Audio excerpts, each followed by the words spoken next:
Bien podemos decir, poco académicamente por cierto, de que el Paraguay sufre una especie de empache de leyes. Estamos todos llenos, la panza llena de leyes, de normas, de reglamentos, de códigos, de una carta magna moderna que tal vez necesita modernizarse aún más. Tenemos leyes para todos los gustos, de todos los colores, para todos los objetivos políticos de los poderosos de turno, mejor dicho. Es más, en Paraguay se puede considerar que hay una sobreexplotación de la dinámica constitucional o democrática de la aprobación de normativas para hacer al país mejor, más vivible y más progresista. Sin embargo, a pesar de esto, en el Paraguay subsisten de manera paralela leyes para todos los gustos y situaciones en donde al parecer son causadas por la ausencia de leyes, pero sin embargo no es por eso, es por la falta de gestión. Falta en este país una carrera hacia la modernización de nuestra forma de aplicar las leyes, normas, reglamentos, códigos, de lo que a usted se le ocurra, porque leyes sobran, gestión es la que falta. ¿Qué hacer entonces como ciudadanía para abordar este tipo de temas y para exigir a nuestros representantes que hagan cumplir las leyes, pero que primero las cumplan ellos también, al igual que nosotros, los humildes humanos, los humanos de a pie, los ciudadanos de a pie? Bueno, decir ciudadano es un decir, porque el ciudadano es el que tiene obligaciones y derechos, es el que tiene también prerrogativas. Sin embargo, en este país, los ciudadanos de a pie, cada vez con mayor caudal, solamente tenemos obligaciones y pocas prerrogativas. Tal vez porque la gestión sigue ausente, al menos aquella que sea realmente eficiente. A la vuelta al corte, el primer tema del día de hoy.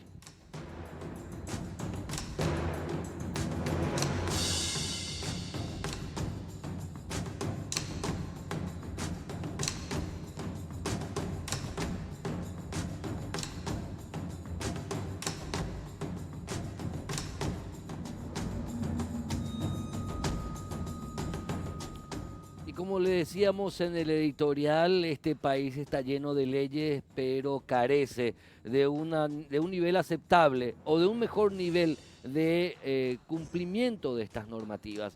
Y un ejemplo que le vamos a dar en el siguiente caso, un caso en donde el abogado de una empresa de transporte está denunciando un esquema montado a través de un sinnúmero de actores para quitar un valioso itinerario a la firma que él representa. Doctor Fabián Ramírez, ¿cómo estás? Bienvenido, buenas noches.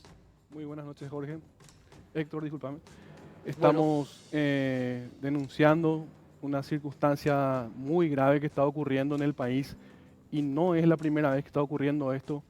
Creo que todos somos conscientes de que este gobierno se caracterizó por las manipulaciones de todas las licitaciones que vino realizando en el marco de su gestión.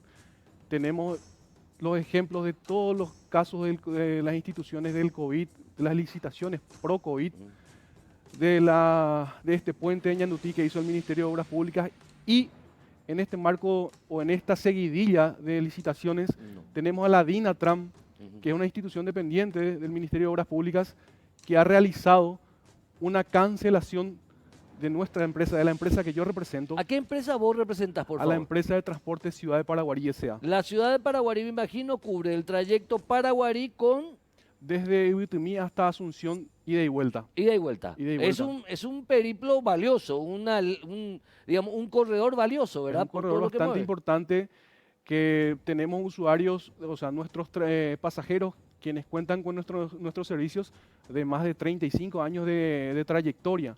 Ellos cuentan diariamente con este servicio. ¿Cuántas empresas, perdón, cuántas personas transporta la empresa o se transportan esa empresa de la que representas por ese corredor?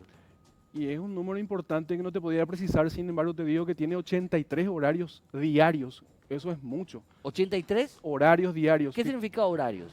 son las frecuencias con las que salen, la cantidad de veces que salen las unidades de transporte entiendo. en el día. Tiene 83 salidas. 83 viajes diarios que salen, Hay mucho. cada 15 minutos sale la frecuencia de transporte. ¿Qué pasó? Pero ustedes hace cuánto tiempo estaban trabajando, 35 años me dijiste. Más de 35 años. ¿Qué pasó? Contanos. En el 2018, al asumir este gobierno, la seguidilla de supuestos sindicalistas que se manifestaron para varias empresas de transporte a quienes se fueron a extorsionarle con el pedido de aguinaldos, fue el motivo por el cual el Ministerio del Trabajo y la DINATRAN comenzaron a realizar o iniciar una persecución contra la empresa de transporte Ciudad de Paraguay. ¿Por qué te digo supuestos sindicalistas? Porque estas personas son las mismas personas que a distintas empresas se fueron a acampar enfrente de sus locales. Eran los mismos. Eran las mismas personas. Son las mismas personas que siempre hemos visto frente al Ministerio del Trabajo, sobre Paraguarí y Herrera, creo.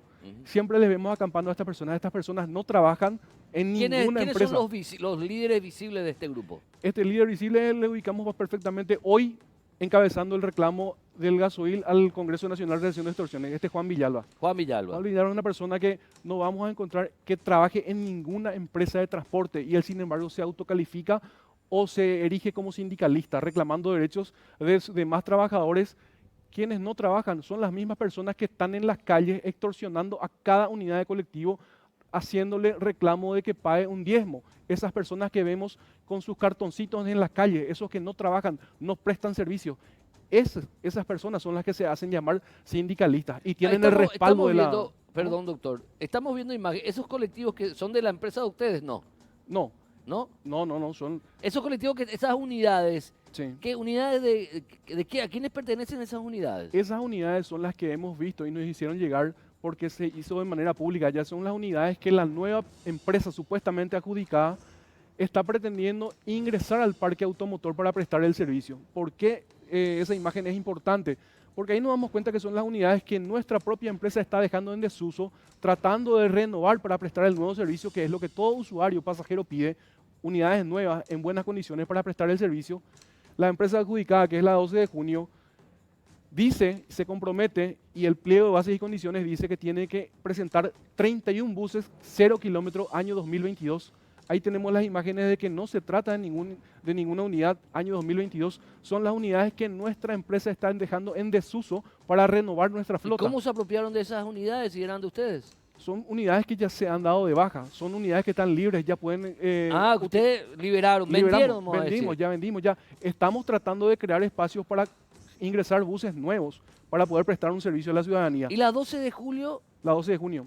12 de junio, perdón. Sí. La 12 de junio, ¿a quién pertenece? La 12 de junio es una empresa que, según las averiguaciones por el informe de RUC, pertenece al dueño de la empresa NASA. Nuestra Señora de la Asunción, creo que se llama. Nuestra Señora de la Asunción. Creo el apellido es Busó. Busó. Esta empresa se presenta como participante en esta licitación con esta historia de este compromiso de adquirir 31 buses de creo que Rieder y compañía se llama, Cóndor, y son buses Volvo y Mercedes-Benz. Sin embargo, vemos la realidad de que no es así. No son unidades del 2022 que tiene esta empresa que ingresar. Esta empresa no tiene parque automotor. Esta empresa ganó una licitación con un compromiso de comprar 31 buses 0 kilómetros para prestar un servicio. Estamos a 5 meses de esa licitación. 21 de noviembre fue la fecha en que la DINATRAN le adjudicó a esa empresa 12 de junio esta licitación, bajo el compromiso o la historia de que va a presentar 31 buses para prestar este servicio. Estamos a 5 meses de ese hecho y no ha presentado hasta la fecha, hoy 3 de mayo ya, entonces no ha presentado ningún bus para poder prestar ese servicio. Estamos ante una situación donde pretenden vendernos la historia en papeles, cuando que en la realidad están pretendiendo vender al parque automotor y hacer trabajar los buses que nuestra propia empresa está dejando en desuso porque ya está fuera del marco legal de los años de servicio permitidos. Lo que estás describiendo hasta ahora es una cuestión que tiene que interesar a la DINATRAN para aclarar. Correcto. ¿Pero ahí termina la historia o hay otras cuestiones en el ámbito propio nuestro, que es en el ámbito jurídico, judicial, tribunalicio? Esta cuestión que te estoy comentando es lo irregular, el haber sido aprobado una licitación con la historia de que se iba a presentar un parque automotor con esas características. Que a casi 6 meses, correcto, nada. no ocurre. Entonces, eso que es irregular, nosotros recurrimos ante el Tribunal de Cuentas, que es el trámite ordinario. Sin embargo, como el proceso judicial, y creo que todos somos conscientes de eso, dura años, no podemos permitirnos el lujo de esperar que la justicia alguna vez se pronuncie y termine definitivamente este caso, porque las instancias corren, van a pasar los incidentes, la sentencia, va a ir a instancia de corte y esto se va a alargar indefinidamente. Tenemos más de 60 trabajadores directamente a quienes estamos dando fuente de trabajo. Tenemos las familias de estas personas a quienes se le deja en el olvido, prácticamente abandonados.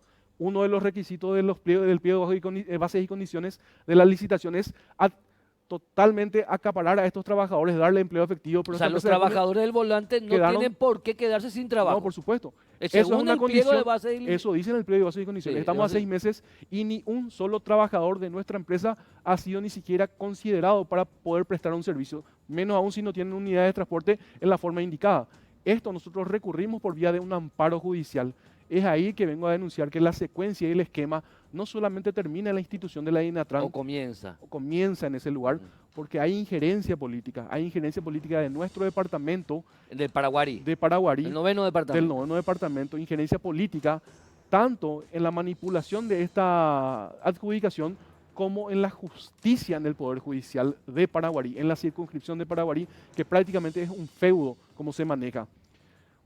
Yo tengo, y les puedo comentar que tengo material suficientemente sólido para decirles que los miembros de los jueces camaristas del Tribunal de Paraguarí, de la circunscripción judicial de Paraguarí, han realizado maniobras macabras, no solamente para hacer su trabajo, están comerciando con la justicia, son unos mercenarios. Muy fuerte lo que estás diciendo, doctor.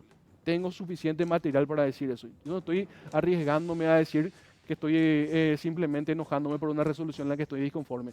Estoy hablando de manipulaciones en donde a las 11 de la mañana se integra un tribunal con una persona que es... Rebobinemos un poco, por favor. Sí. Ustedes plantean un amparo. Correcto. Para que ese amparo ante un juez. Ante un juez. ¿Ese juez qué resuelve? Ese juez otorga la medida cautelar. ¿A favor de? A favor de la empresa. A favor de la empresa Paraguarí, ciudad. Para que permitan los trabajadores continuar con su trabajo interín. La justicia ordinaria en el Tribunal de Cuentas resuelve si corresponde o no la cancelación de la licitación. ¿Qué juez resuelve eso favorablemente a ustedes? Pues el juez penal de garantías de turno, el doctor Hilario Bustos. ¿Hilario? Bustos. ¿En Paraguarí? En Paraguarí. ¿La empresa 12 de junio recurre a eso?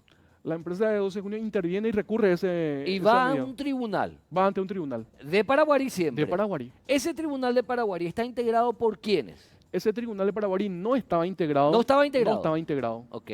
Necesariamente por las circunstancias de inhibiciones o excusaciones, ya las circunstancias de impedimentos legales entre magistrados y profesionales, ese tribunal no estaba integrado.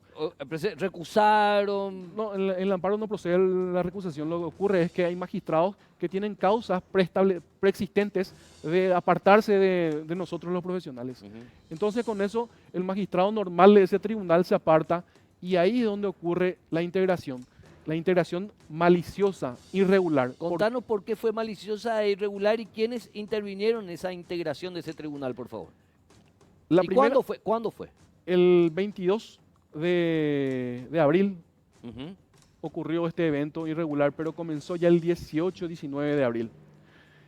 El 18 de abril, el presidente de la circunscripción, que también es presidente de la sala en la que el tribunal no estaba constituido, tiene que integrar con los de la otra sala. ¿Cómo se llama?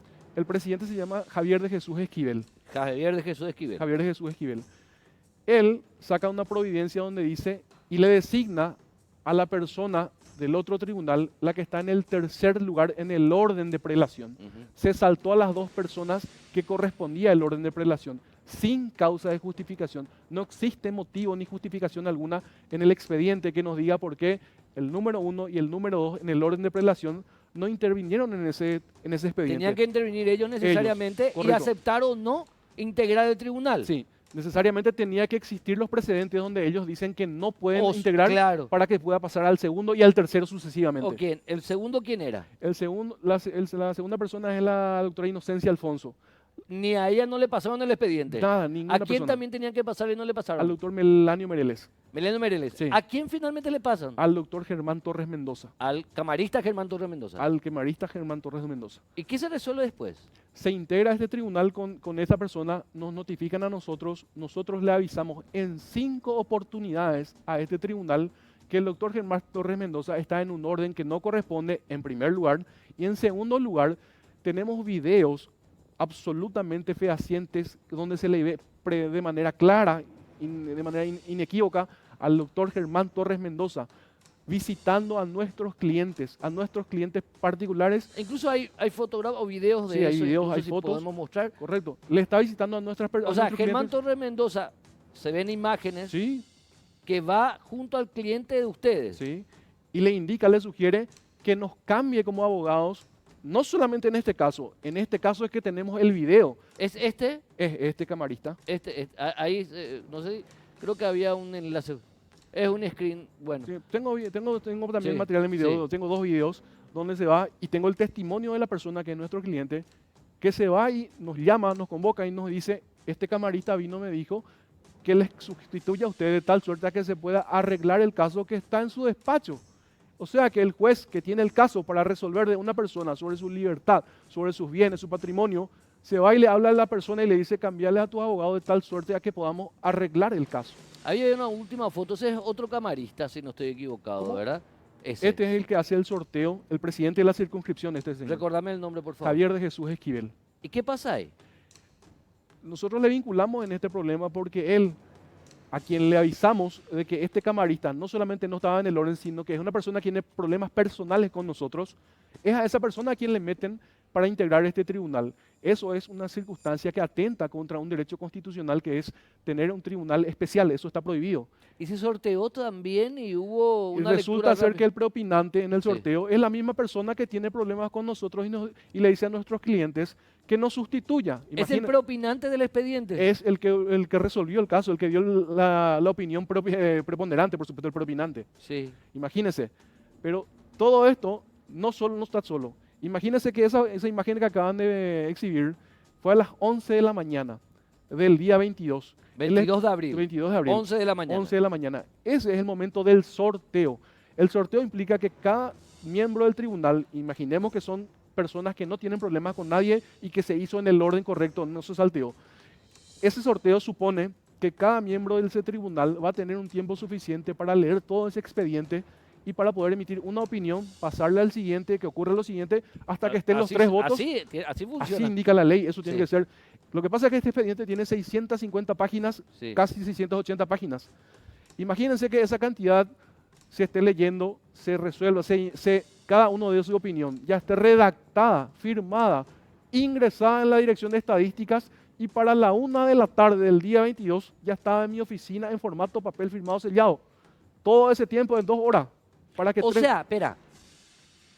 Pasaron 2 horas desde el momento en que el presidente de la circunscripción judicial de Paraguarí Sí, sortea el orden correcto. para emitir voto en ¿cómo? Voto decisivo, voto propinante. El voto propinante, Sí.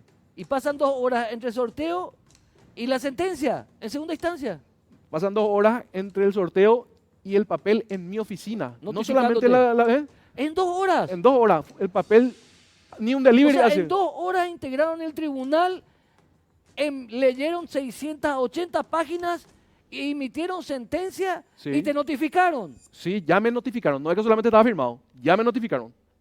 Obviamente a favor de quién. Correcto. Inclusive tengo documentos en donde un funcionario judicial, además de estos videos que estoy mencionando, tengo un informe donde un funcionario judicial hace alusión a mi persona en esta parte, donde este funcionario es reprendido por estos camaristas por el hecho de haberme exhibido un expediente en el cual yo tengo intervención. La animadversión de estos camaristas en relación a mi persona y a la compañera de trabajo mío es tan grave que hay informes donde piden nuestras sanciones. O sea, tenemos videos, tenemos informes de ellos donde piden nuestra sanción. Tenemos el informe de un actuario que trabajó en ese tribunal que da plena fe de que porque se me exhibió en secretaría un expediente que no se trata de este, el mismo fue reprendido y fue removido y se le reenvió al archivo, a un actuario judicial. Bueno, ya para ir cerrando, Sí. largamente, todas las personas mencionadas por el doctor, por el colega, tienen todo el derecho a la réplica, cuando Correcto, quieran correcto. puedan venir, pero queda esto, que el Tribunal de Apelaciones de Paraguarí resolvió en 2 horas un En 2 horas. expediente apelado de más de 680 fojas. Sí. Yo En creo dos que horas sorteó y resolvió y notificó en 2 horas. sí, imagínense, le doy el detalle. Las 11:05 está el video en la página del Facebook del sorteo, transmitido en vivo. Sí, El acta dice 11:06. sí. La 1 de la tarde, las 13 en punto, ese papel estaba en mi oficina, ya llegó. No solamente ya se firmó, ya se selló, ya se registró en estadística, sino que ya estaba en mi oficina y yo tengo el enviado, o sea, la persona que recibió en mi oficina, el compañero de trabajo, ya me envía y tengo recibido las 13 en punto. Gravísimo. Gravísimo. Gravísimo. Quiere decir que estaban manipulando desde hace rato Rechazando esto.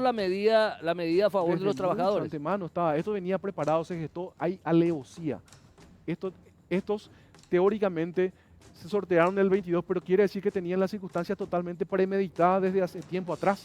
Bueno, gravísima la denuncia hecha por el doctor Fabián Ramírez, el representante legal de la empresa Paraguarí, Ciudad de Quisiera- Paraguarí. Ya para cerrar, ya tengo Correcto, que cerrar penosamente, Correcto, pero si correcto. tenés 30 segundos más, tenés 30 segundos más. Te doy pequeños detalles rápido a proteger el tiempo.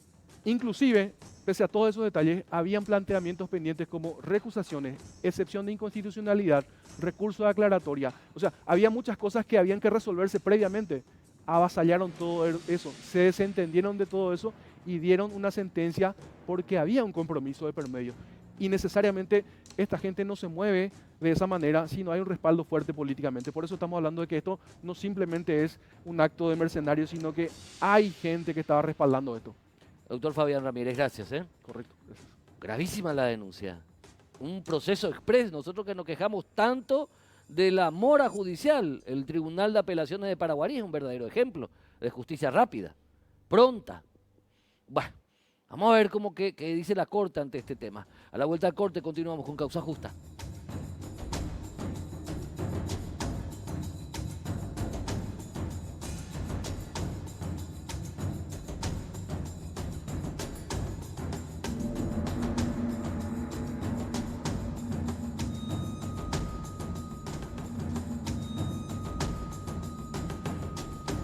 Y a tenor de lo que estuvimos expresando como editorial en el programa de hoy, hay que recordar la manera en cómo también en este país se insiste y demasiado en que las ciencias penales, el derecho penal, la construcción de la norma punitiva sea utilizada para solucionar problemas sociales. En una práctica penosamente arraigada, no solamente en nuestro país, sino en gran parte de Sudamérica y algunos otros países de Europa incluso, la clase política dirigencial de turno siempre recurre al cuco, al fantasma, al hombre de la bolsa que se llama pena de cárcel.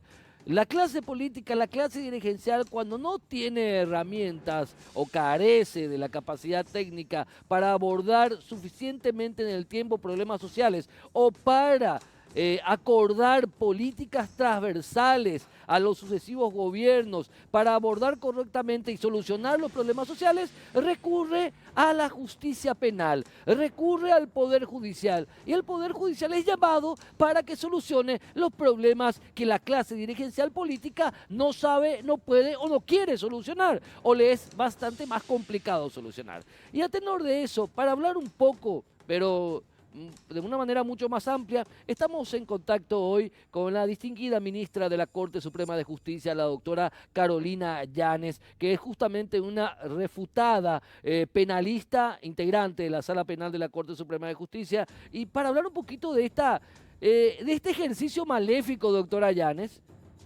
me imagino que usted va a tener que ser mucho más diplomática, yo no, de la clase dirigencial de los sucesivos gobiernos, de echarle a la ciencia penal prerrogativas o obligaciones que tal vez no la tiene realmente. ¿Cómo está, doctora Yanes? Bienvenida. Sí, muy bien, Héctor. Gracias por la invitación. Realmente es un tema que cada tanto cobra dimensión o vigencia, sobre todo cuando se pretenden instalar modificaciones más que nada populistas del sistema penal, que no tienen que ver con sus principios y sus fines propiamente, y que también se sustraen a la política criminal que siempre tiene que trazar los lineamientos y las estrategias para administrar el modo en que se va a ejercer el poder penal dentro de un Estado social de derecho como es el nuestro. El sistema penal tiene sus finalidades específicas y sus presupuestos concretos para activar. Y esos presupuestos son los que nos dan la seguridad y la garantía de que no va a ser utilizado de manera arbitraria o desbordada en contra de nosotros los ciudadanos. Y hablo ya en general porque cualquiera de nosotros puede ser de repente perseguido o sometido a un proceso penal por cualquier infracción a la ley penal. Entonces hay que ser muy cuidadosos al momento de planificar su definición. Me refiero a la sanción de leyes concretas que establecen los límites de su aplicación y por otro lado, administrar muy bien su implementación dentro de una política criminal clara, definida, específica, asertiva. Ahora, este ejercicio, doctora Llanes, cuasi desdeñoso para la inteligencia de la ciudadanía, en donde se pretende convencernos de que va a haber menos ladrones, de que va a haber menos abusadores, de que va a haber menos violencia si es que tenemos mayores condenas, si es que tenemos más cárceles más grandes o que si es que tenemos un Estado mucho más punitivo, en donde hasta incluso cuando uno lee un poco uno resuelve decir, pucha, digo, esto nomás es lo que tienen entre manos. ¿Por qué ese ejercicio, doctora, de darle a las ciencias penales una característica que no tiene? Porque la ciencia penal, a mi humilde entender, y mira qué cara dura soy, doctora, que estoy haciendo un monólogo frente a una ministra de la Corte Suprema de Justicia, me sabrás disculpar. Pero este ejercicio maléfico de pretender hacernos creer a la sociedad de que la ciencia penal es, la que es el gran paradigma de todo y que la ciencia penal puede prevenir, cuando estimo humildemente que la ciencia penal no está creada para prevenir, está creada para sancionar. ¿O es una definición un poco corta, doctora Llanes? Lo has definido magistralmente, Héctor, y no te menoscabes porque estás hace tiempo en este ambiente y entendés mejor que nadie cómo funciona esto. Solemos decir siempre que el derecho penal es la última ratio. Quiere decir de que es la última alternativa o respuesta que tiene que imprimir el Estado cuando hay infracción concreta a la ley penal. Y no tiene que ser la primera respuesta, tiene que ser la última. Antes que la represión, que es, digamos, la finalidad del derecho penal, antes que la represión, primeramente se tienen que desplegar políticas de prevención y políticas públicas que en general puedan resolver las causas de la criminalidad, que no siempre son criminógenas, sino que de repente son sociales y tienen que ver con la distribución de la riqueza, con la extrema pobreza, con la falta de educación, salud, empleo, en fin, que empuja a determinados sectores de la sociedad a caer en la criminalidad y son sujetos del proceso penal. Entonces, no puede el Estado pretender, digamos, dentro de un Estado social, dentro de la concepción del Estado social de derecho, pretender ser equitativo en la distribución de los mismos y en su preservación y garantía, si es que cuida otros derechos y después imprime todo el rigor de la fuerza del derecho penal, por ejemplo, contra las poblaciones más vulnerables. Entonces ahí hay una tremenda iniquidad también en la aplicación del poder penal del Estado. Entonces es muy importante planificar, es muy importante estudiar las causas, es muy importante tomar medidas de prevención para evitar utilizar necesariamente el derecho penal como respuesta para todos los casos de la criminalidad. Por eso el mismo sistema penal vigente prevé un principio de legalidad que también tiene sus alternativas en la discrecionalidad que, por ejemplo, el Ministerio tiene al momento de ejercer la acción penal pública y que los jueces de garantía tienen las facultades de aplicar cuando el planteamiento es realizado conforme a los presupuestos legales. Esto está diseñado y está legislado de esta manera, lo cual obliga al Estado a generar esas políticas públicas que eviten en lo posible tener que usar el poder penal del Estado para solucionar los problemas ya cuando han llegado al límite, digamos, de la comisión del hecho punible o de la criminalidad. Entonces, de eso se trata. Lo que generalmente sucede es que se instalan falacias y se aprovecha la mentalidad o cultura autoritaria que tenemos en general, porque forma parte de nuestra historia también eso, pretender pedirle al sistema penal o al proceso penal que solucione todos los problemas sociales, o todo aquello que nos molesta, entonces meter bajo la alfombra y empujar al encierro y no solucionar la causa del problema, sino su consecuencia última y final. Entonces, si vale el análisis o la reflexión, eso es lo que pasa con nosotros. Y cada tanto, cuando recrudece la criminalidad, porque ese es un fenómeno que también hay que analizar, ¿verdad? En este momento, por ejemplo, las penitenciarías están copadas por carteles criminales que lo que hacen es reclutar a estos delincuentes primarios, por llamarlos de alguna manera, que delinquen de manera bagatelaria, y los incorporan dentro de su sistema de reclutamiento, y después cuando salen en libertad se encargan inclusive de proveerle asistencia jurídica, atención a su familia, y después cuando salen en libertad ya se convierten en soldados. O sea, hay que analizar toda esa problemática en todas sus dimensiones. Nosotros no podemos aplicar el sistema penal así a ciegas, sin tener en cuenta el impacto que va a generar imputar a una persona, por ejemplo, y llevarla a juicio con posibilidades de ser privada de su libertad y de estar, digamos, en acceso con estas facciones criminales que copan las penitenciarías, ¿verdad? Hay que pensar muy bien.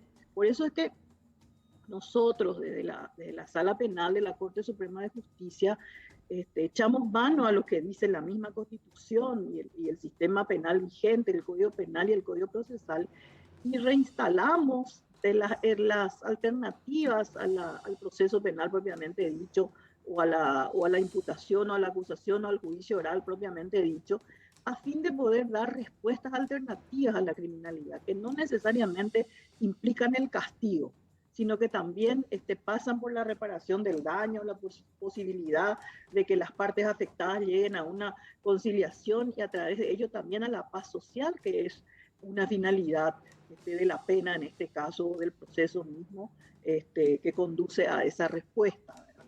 Entonces hay muchas aristas que nos tienen que llevar a planificar el modo en que se va a ejercer el poder penal. Eso es muy importante. Y esa planificación no le corresponde a una sola institución. Corresponde a la política estatal, en la que tienen que intervenir los tres poderes del Estado y las instituciones directamente involucradas en el ejercicio del poder penal. Es que Y la sociedad debe estar también informada, Héctor. La sociedad debe estar informada también, porque muchas veces, ahora estaba escuchando yo de que, no voy a tocar nombres ni nada, de que exigen el procesamiento de una persona que ha cumplido su condena ya en el extranjero. Y sin embargo hay un principio básico y elemental que dice que una persona no puede ser sometida 2 veces a un proceso ni condenada 2 veces por el mismo hecho. Y esa, por ejemplo, tiene que ver con una ignorancia que yo no le culpo a la sociedad porque no conoce principios técnicos del derecho penal y procesal penal, pero sería muy importante socializar ese tipo de premisas de manera que la sociedad también esté informada de hasta dónde puede llegar el poder penal del Estado y qué es lo que le tiene o le está vedado hacer. Ahora, esta cuestión, doctora, de pretender que lo punitivo es la panacea a todo, que lo punitivo, el carácter punitivo del Estado, el castigo, la cárcel, la condena por años, la sombra de un calabozo, es la solución de todo. Es también parte, como decía, de nuestra construcción cultural, pero también yo lo puedo decir, no lo vas a poder decir vos, también es parte de una construcción de un discurso político fácil, en donde ante la ineficacia en el abordaje o en la concreción de políticas públicas transversales en el tiempo, tiran y cargan al Poder Judicial de una tarea que no le quepa, porque el Poder Judicial cuando llega es cuando el hecho ya se cometió. Cuando llega el Poder Judicial, en gran parte de del trabajo del Poder Judicial es para castigar un hecho que ya se cometió. Lo que se tiene que intentar es que ese hecho no se cometa, doctora. Así mismo. Y justamente se trata de eso. Ya hay muchos pescadores de río revueltos en esta historia, ¿verdad? Muchos tienen intereses políticos y utilizar, por ejemplo, el proceso penal para perseguir a sus enemigos políticos. Otros tienen intereses económicos y entonces utilizan el proceso penal para mantener a raya aquellos que pueden, digamos, perturbar estos intereses. Y después está también, Héctor, el lawfare, del que se habló mucho en el último diplomado de crimen organizado que se llevó a cabo cuando se implementó la justicia penal especializada, que consiste justamente en una acción sistemática y deliberada de utilizar o los medios o algún tipo de mecanismo de poder exógeno al Poder Judicial, manipulando e instrumentando a la justicia, pero para intereses particulares específicos que no tienen que ver con los intereses superiores de la justicia. Ese es un fenómeno que está extendido, está generalizado, resulta, digamos, propicio también en el ámbito de las redes y de todo lo que implica ese manejo. Entonces, eso también estamos viviendo. Entonces, fácilmente se puede instalar una falacia que no tiene ningún fundamento en la realidad y eso se replica y de repente parece ser verdad. Y, bueno, y sobre eso se trabaja y el Poder Judicial está justamente como presa de esos manejos y de esas manipulaciones. Y por eso es tan Entonces importante. es una tarea, sí. Por eso es tan importante finalmente, doctora, que integrantes de la Corte Suprema de Justicia de nuestro país, como usted, salgan y hablen tan públicamente y digan de manera técnica que nos den a entender a todos de que debemos dejar de poner la carreta delante de los bueyes, porque hasta ahora lo estamos haciendo así y por eso estamos con índices de criminalidad que no corresponden a un Estado social de derecho o a un Estado en donde debe haber equidad, debe haber justicia y debe haber seguridad. ¿Cuál es su mensaje, tu mensaje final, doctora Llanes? No solamente a la ciudadanía, sino a esa clase dirigencial que es la que tiene la responsabilidad por el voto popular de gobernar con ideas y de ejecutar esas ideas, doctora Llanes, por favor. Y de abocarse de manera más persistente y no intermitente a la definición de la política criminal, pero más allá de los gobiernos, que sea una política criminal estatal, que no se tenga que estar cambiando cada vez que se cambia un presidente de la República o un nuevo esquema de poder. Esto tiene que delinearse, planificarse y ejecutarse a corto, mediano y largo plazo para que funcione. Porque de lo contrario, tras cada cambio de gobierno, lo que se va nada más que hacer es reformas parciales o modificaciones partes a la legislación para acallar determinados sectores o determinada repercusión que la criminalidad la proliferación de determinados hechos genere en la sociedad.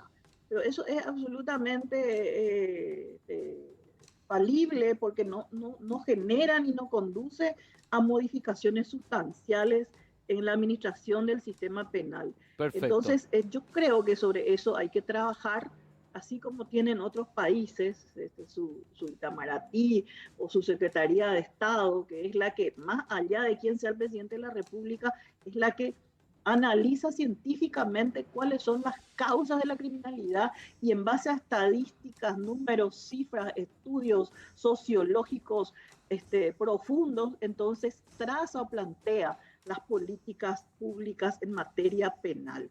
Y obviamente las autoridades del momento las tienen que ejecutar. Perfecto.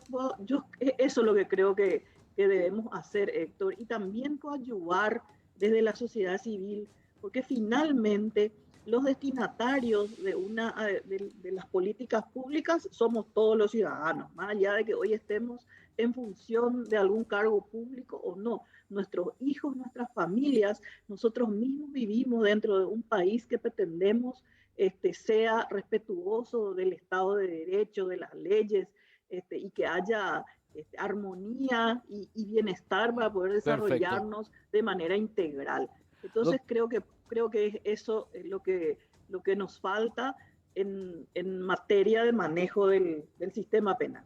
Doctora Carolina Llanes, ministra de la Corte Suprema de Justicia, muchísimas gracias por estos aportes, por lo que debería ser el diseño de una política de Estado que aborde no desde la ciencia penal como primera ratio, sino desde otros aspectos a la problemática de la criminalidad. Un abrazo grande y el respeto de siempre de parte de este programa, doctora. Igualmente, Héctor, y hasta cualquier momento. Hasta cualquier momento, la doctora Carolina Llanes, ministra de la Corte Suprema de Justicia. Y hablando de problemas de orden social, a la vuelta del corte, les tenemos la lucha de ciudadanos del Departamento Central. ¿Contra qué? Contra la maldita polución sonora. A la vuelta del corte.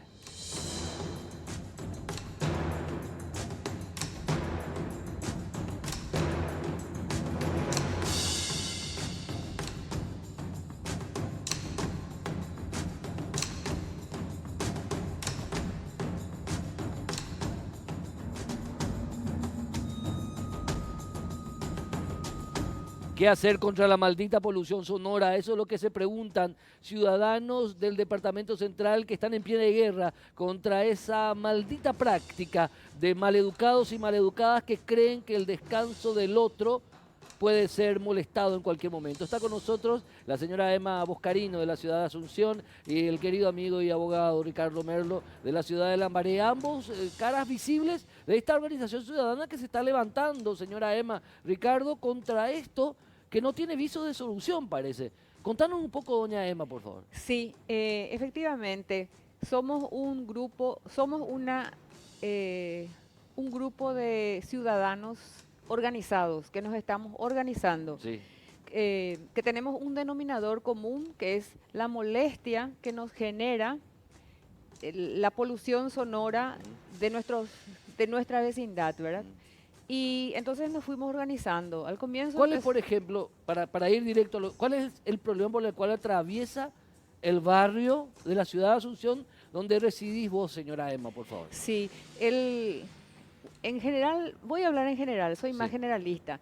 Ocurre que la urbanización de las ciudades de Asunción y de las periferias de las ciudades que están en el Departamento Central, que se incentivó hace 2 décadas, porque Paraguay pasó de ser un país rural a un país 30 años atrás. No hay diseño urbanístico. No hay diseño urbanístico. Porque el tiempo lo que tengo es corto y quiero, más allá de destacar que ustedes se hayan organizado, quiero ir a los ejemplos concretos de lo que están atravesando ustedes, por favor. Bueno, el denominador común es la molestia que genera el ruido alto. O sea, uno quiere descansar, uno quiere trabajar. Tenemos personas que damos clases durante la pandemia y post-pandemia, sigue igual la modalidad de internet. por internet, ¿verdad? O que hacemos nuestra oficina en nuestro hogar, no podemos trabajar ni descansar de la música fuerte, de personas que creen que están en un lugar amplio, que creen que están todavía en 20 hectáreas y que pueden poner el volumen que quiere, A ¿verdad? quien no les importa, perdónenme mi Sí. inglés antiguo, a quien no les importa un carajo el resto. Claro, ahí hay un tema. Generalmente la gente intenta decirles, mire, señor, señora, bla, bla, a mí me molesta, yo hago esto. Poquísimo porcentaje de gente entiende y para. Yo diría que quien lo hace eso es la gente que tiene una educación básica para vivir en sociedad, porque por ahí pasa el problema. Pero la mayoría de las personas, cuando le pedís, lo que hacen es poner más fuerte. Y es un círculo vicioso. ¿Por qué? Trataré de ser breve. Ocurre que tenemos esta ley de prevención de ruidos molestos y esta es procesual. Requiere que se denuncie o que por denuncia o oficio venga la policía, mida. La medición con el decibelímetro calibrado es la evidencia objetiva para la justicia y con eso se va a fiscalía y se procesa y se aplica las penas. Pero ¿qué pasa? Esta ley salió hace 2 años, en enero del año de la pandemia. La comandancia de la policía, según el artículo 9 de esa ley, debió comprarle los decibelímetros y pagar la calibración. No lo hizo. Entonces, ¿qué ocurre? No hay No, medidores. No hay medidores. Fueron donados y muchos no están calibrados. Pero ¿qué pasa? Eso es falta de voluntad política, porque ni siquiera son caros. Entonces, ¿qué ocurre? Ocurre que uno le llama a la policía viene, después terminan todos cuates. Ya vino 3, 4 veces. Cuando vino una vez, le asustó al polutor. Pero después se emborrachó de vuelta y puso otra vez fuerte su música. Total, mi vecino nomás es, ¿verdad? Perfecto, señora Emma. Vamos al siguiente video, por favor. El último ejemplo de todo lo que dijo la señora Emma es lo que pasó en la ciudad de Nandaria. Vamos al Sí. video. Esto, rápidamente. Ciudad de Nandaria. Policías. Miren, directamente, impunemente. Tipos que estaban tocando música a todo volumen. Policías que se fueron a hacer el abordaje y agredidos impunemente por algún hijo de alguien. Estos dos son hijos de alguien o son dirigentes de algo. Porque andamos que a un policía lo golpees en la cara. Gracias, volvamos acá. Volvamos. Bueno, en eso quisiera Discúlpame, centrarme. Sí. Ricardo, ¿qué se puede decir ante esto? Bueno, lo primero que tenemos que entender es que es un delito. Tiene penas que están en el 198 del Código Penal, que van hasta 5 años para la polución sonora que se produce de repente en una casa, o sea, son penas elevadas. Y si tiene que ver con comercios, puede ir hasta 10 años. Lo que sucede en la calle, lo que acabas de ver, es un delito y tiene 5 años de pena privativa de libertad. Agravado, obviamente, por otro hecho punible, que es resistencia y un montón de cuestiones que pueden ir sumándose a la pena con la agresión al policía. Nosotros desde la coordinadora hemos presentado notas a la fiscal general, al presidente de la Corte Suprema de Justicia, al presidente de la República, al comandante de la Policía Nacional. Nos hemos reunido con el viceministro de Seguridad. No hay caso, no hay retorno. El retorno es muy lento, como te decía Emma, es decir, tenemos los decibelímetros, pero finalmente no saben cómo usarlos. O tenemos el otro problema que bien definía, que era la localía. Es decir, le conoce al dueño del local que produce el ruido, probablemente haya alguna ayuda ahí, diríamos, para el combustible, o tal vez para alguna mejora, ¿verdad?, en la comisaría. Creemos que algo de esto, a ver, porque hay como una actitud muy pacífica. Es como, diríamos. señora Emma, es como si fuera que sea normal que un hijo de vecino, que para más no suele ser del barrio, vaya y coloque en cualquier calle, en cualquier empedrado, en cualquier plaza, su camioneta con los bafles de miércoles sonando. Yo tengo una comparación muy grosera, no la voy a decir porque estamos en televisión y usted es una señora, pues tengo una comparación de que a mayor la caja de música que tenés y más grande tu camioneta, vos como hombre, bueno, pero hasta ahí, Sí. más pelotudo sos. Pero señora Emma, no hay, o sea, evidente que la ciencia penal no soluciona esto, lo que hablábamos con Janet. ¿Cómo solucionar entonces esta falta de respeto al otro? Bueno, yo creo que no soy abogada, pero creo que si la justicia, si las leyes existen, es justamente porque la sociedad necesita ser controlada. No todas las personas tienen una buena formación en el hogar. Con la migración, los hogares se dividen, se separan. Ese fenómeno ocurre hace 40 décadas. Sí. Y esas personas que se desvinculan de la familia son las más vulnerables a cometer este tipo de faltas. Ni hablar de los caños de escape, ya tengo que cerrar el programa. Quiero que hagan, Ricardo, la invitación, por favor, y los quiero volver a tener acá, porque ustedes están organizándose una coordinadora muy grande. Creo que van a plantear algunas modificaciones normativas. Les quiero volver a tener en un momento acá en Causa Justa. La invitación para la gente que se quiere unir a esta coordinadora, Ricardo, y apoyar a esta iniciativa ciudadana, por favor. Sí, nos pueden encontrar en Facebook, ponen Polución Sonora, va a saltarles ya enseguida la página de Facebook. Estamos en Instagram también, Polución Sonora, y estamos ya abriendo el Twitter Polución Sonora. No a la polución sonora, es nuestro, diríamos, eslogan. Y te comento que se sumó el Consejo de Seguridad Ciudadana con 400 comisiones vecinales. Bien. Que en todas hay el mismo problema. Si la policía o la clase política, intendentes y concejales también no hacen, nosotros los ciudadanos tenemos que hacer algo para parar con esto, con esta falta de respeto. Sí. Señora Para cerrar, Emma, sí. muchísimas gracias. Lo que quiero... 30 segundos. 30 segundos. Quiero resaltar que estas notas que enviamos a todas las instituciones de los tres poderes, todas las que están involucradas en el proceso de sancionar y controlar la polución sonora, van acompañadas de firmas que conseguimos en 48 horas, 30 hojas foliadas con firmas. ¿Cuántas firmas consiguieron? Cerca de 300 firmas. Para que vea Sí, el concejal, en 48 horas. el concejal, el intendente, porque acá es autoridades locales Sí. el tema, ¿eh? Acá es autoridades locales, ¿eh? Para que vean. Y la gente nos llama a decirnos Sí. dónde podemos seguir firmando y vamos a volver a abrir. Y Perfecto. pienso Vamos a que darle podemos todo llegar. el apoyo. En el próximo programa de Causa Justa voy a mostrar todo y le vamos a seguir apoyando a ustedes con todo, con toda la fuerza posible. Hay que ser ciudadanos y hay que respetar para ser respetados. E insisto en esto, a mayor la caja y la camioneta, más problemas mentales tenés, hermano. Nos vemos en el próximo programa de Causa Justa. Chao.